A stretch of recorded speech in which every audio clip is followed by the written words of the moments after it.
নমস্কার viewers, good morning everyone, my friends and guys. আমি আজকে সকালে কাঁঠাল, বাংলাদেশের জাতীয় ফল কাঁঠাল নিয়ে ব্লগটি তৈরি করতে যাচ্ছি। আর সবাই আশা করি ভালো আছেন। এখানে প্রচুর কাঁঠাল গাছ জন্মে, এখানে প্রচুর কাঁঠাল উৎপন্ন হয়। আপনারা দেখতে পাচ্ছেন প্রচুর কাঁঠাল সমারোহ, কাঁঠালের গাছ। আর বাংলাদেশের জাতীয় ফল হচ্ছে কাঁঠাল। সে কাঁঠাল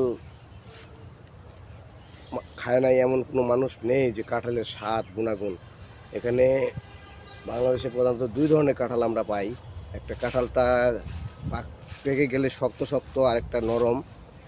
সবাই সবাই একরকম খেতে ভালো, কেউ শক্তটা খেতে ভালোবাসে, কেউ নরমটা খেতে ভালোবাসে।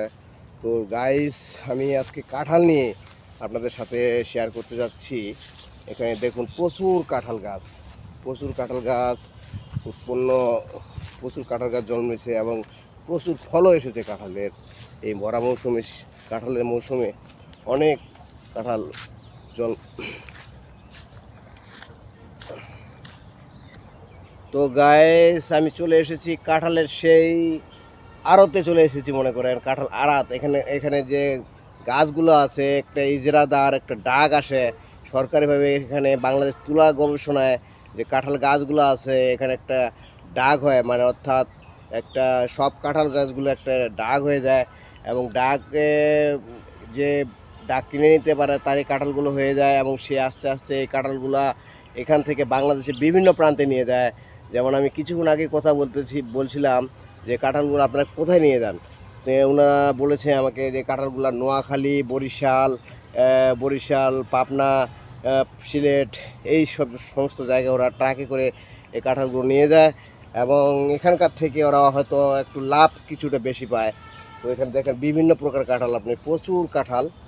আর কাঁঠালের গুণাগুণ তো আপনাদের আগেই বলেছি, এবং আপনারা নিজেরাও জানেন যে কাঁঠাল এত পুষ্টিকর একটা খাবার, যেখানে সব ভিটামিন বিদ্যমান রয়েছে। কাঁঠালের কোনো অংশই বাদ যায় না, এমনটি আমাদের কাছে বিশ্বাসযোগ্য বা গ্রহণযোগ্য। যেমন কাঁঠাল, প্রথমে আমরা যদি কাঁঠাল কাঁচা কাঁঠালের তরকারি খাওয়া যায়, সে তরকারিটাও অনেক পুষ্টিকর এবং সুস্বাদু, আপনারা খেয়েছেন হয়তো নিজেরাও। আর কাঁঠাল যখন পেকে যায়, অর্থাৎ যখন আমরা কাঁঠাল কিনে বাড়িতে নিয়ে যাই, সেই কাঁঠালটা প্রথমে আমরা খাই, নিজেরাই খাই, এবং কাঁঠালের যে বীজ, কাঁঠালের যে বীজ, সেই বীজটাও আবার তরকারি খাওয়া যায়, অনেকে ভর্তা খায়, অনেক